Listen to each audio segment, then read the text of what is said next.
ఎంతటి ధన్యులు!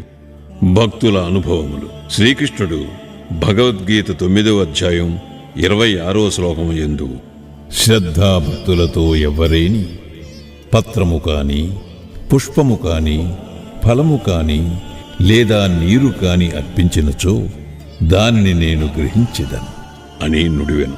సాయిబాబాకు సంబంధించి ఇంకా సంతోషదాయకమగు విశేషమేమన, తమ భక్తుడేదైనా తమకు సమర్పించవలననుకుని ఏ కారణము చేతనైనను ఆ సంగతి మరచినచో అట్టివానికి బాబా ఆ విషయము జ్ఞాపకము చేసి ఆ నివేదనను గ్రహించి ఆశీర్వదించువారు. అట్టి ఉదాహరణలు కొన్ని ఈ క్రింద చెప్పబోతున్నాను. తర్కట్ కుటుంబము. రామచంద్ర ఆత్మారాం ఉరఫ్ బాబా సాహెబ్ తర్కట్ ఒకానొకప్పుడు ప్రార్థన సమాజస్థుడైనను తరువాత బాబాకు ప్రియభక్తుడైనాడు.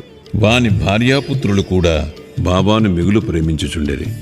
ఒకసారి తల్లి కొడుకులు షిరిడీకి పోయి అచ్చట వేసవి సెలవులు గడుపవలనని నిర్ణయించిరి.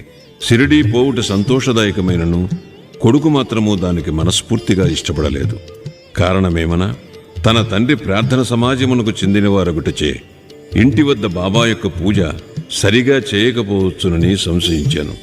కాని బాబా పూజను తాను నియమానుసారము సక్రమముగా చేసేదనని తండ్రి వాగ్దానము చేయుటచే బయలుదేరను. శుక్రవారము రాత్రి తల్లి కొడుకు బయలుదేరి షిరిడీకి వచ్చింది. మరుసటి దినము శనివారము నాడు తండ్రియగు తర్కట్ పెందలకడనే నిద్రలేచి స్నానము చేసి పూజను ప్రారంభించుటకు ముందుగా బాబా పటమునకు సాష్టాంగ నమస్కారము చేసి ఏదో లాంఛనము వలె కాక తన కుమారుడు చేయునట్లు పూజను శ్రద్ధగా తనచే చేయింపవలసినదని ప్రార్థించాను. ఆనాటి పూజను సమాప్తి చేసి నైవేద్యముగా కలకండను అర్పించాను. భోజన సమయమందు దానిని పంచిపెట్టాను. ఆనాటి సాయంత్రము ఆ మరుసటి దినము అనగా ఆదివారము నాడు పూజ ఎంతయు సవ్యముగా జరిగాను. సోమవారము కూడా చక్కగా గడిచాను.